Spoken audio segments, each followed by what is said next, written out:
இந்தி பேசும் இளைஞர்களை தமிழ்நாட்டு வேலைக்குள் நுழைக்கிறது, அதன் மூலமாக பிஜேபி வளர்த்தலாம் அப்படின்னு ஒரு சூழ்ச்சி செஞ்சுக்கிட்டு இருக்கிறாங்க.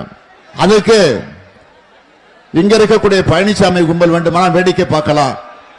ஆனால் திமுகவோ தமிழ்நாட்டு மக்களோ அதை வேடிக்கை பார்த்துக்கிட்டு இருக்க மாட்டாங்க என்பது மட்டும் அழுத்த நிறுத்தமாக நான் இங்கே குறிப்பிட்டு காட்ட கடமைப்பட்டிருக்கேன். இன்னைக்கு நம்ம என்ன சொன்னோம்? தமிழ் படிங்க, ஆங்கிலம் படிங்க. படிச்சோமா? இன்னைக்கு பாருங்க, கூகுளோட தலைவரா சுந்தர் பிச்சைன்னு ஒருத்தங்க தமிழ்நாட்டை சேர்ந்தவர். அவர் ஹிந்தி படிச்சிருந்தா என்ன பண்ணிருப்பாரு? செங்கல் வச்சு வீடு கட்டிட்டு இருப்பார். இன்னைக்கு கூகுள் இதை தலை சிறந்த நிறுவனத்தில் தலைவராக இருக்கிறார். இன்று பார்த்தீங்கன்னா நம்ம பிள்ளைங்கள்லாம் படிச்சுட்டு நல்ல ஆங்கிலம் தெரிந்த காரணம்லாம் நீங்க ஐடி கம்பெனியில் கை நிறைய சம்பளம் வாங்குறாங்க. இல்லாட்டி பாருங்க, ஹிந்தின்னாங்களே, உங்களுக்கு நல்லா தெரியும். இன்னைக்கு பில்டிங் கட்டுறது யாருங்க?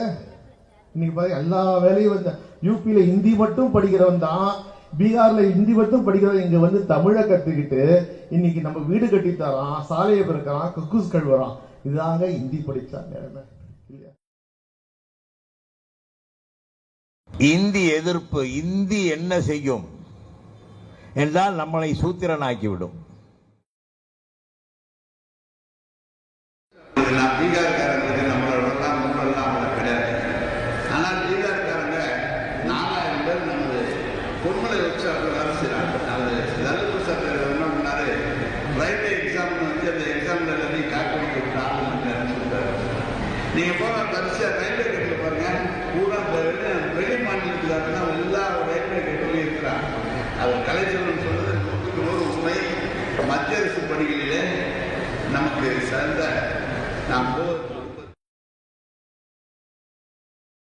நம்ம பேர் சொன்னாங்க ஹிந்தி படிச்சா வேலை கிடைக்குதா? ஹிந்தி நம்ம ஊர்ல கோயம்புத்தூர்ல போய் பாருங்க, பான்பூரி வச்சுக்கிறோம். எந்த கடை யாரு?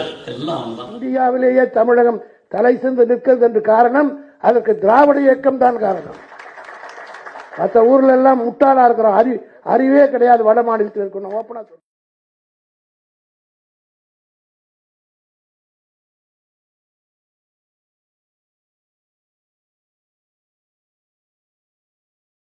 மாநிலத்தவர் தமிழகத்தில் செய்யும் வணிகத்தில் வரி முறைகேடு செய்கிறார்கள் என்று குற்றம் சாட்டிய அமைச்சர் மூர்த்தி அவர்களை தமிழகத்திலிருந்து அப்புறப்படுத்த தமிழக வணிகர்கள் முன்வர வேண்டும் என்றும் கேட்டுக்கொண்டார்.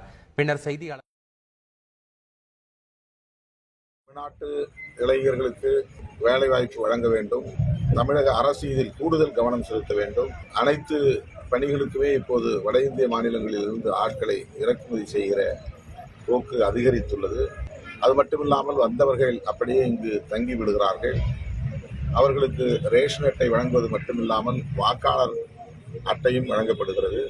தேர்தல் நேரத்தில் இது கடுமையான பாதிப்பை தமிழ் உணர்வுள்ள இயக்கங்களுக்கு, தமிழ் தேசிய பற்றுள்ள இயக்கங்களுக்கு அல்லது திராவிட அரசியல் பேசக்கூடிய கட்சிகளுக்கு கடுமையான பாதிப்பை ஏற்படுத்தும் என்பதையும் விடுதலை சிறுத்தைகள் கட்சி கடமைப்பட்டிருக்கிறது. மாநில வளர்ச்சி பின்தங்கி இருக்குமையானால், இந்த மாநில வளர்ச்சி தமிழ்நாடு பின்தரிக்குமானால், எங்க கும்பகோணத்தில் இருக்கிற யாருமே பீகாருக்கு போகலையே. பீகார்ல நீங்க தானே வந்திருக்கீங்க, உங்க சொந்த ஊர் பீகார் மாநிலம் அல்லவா?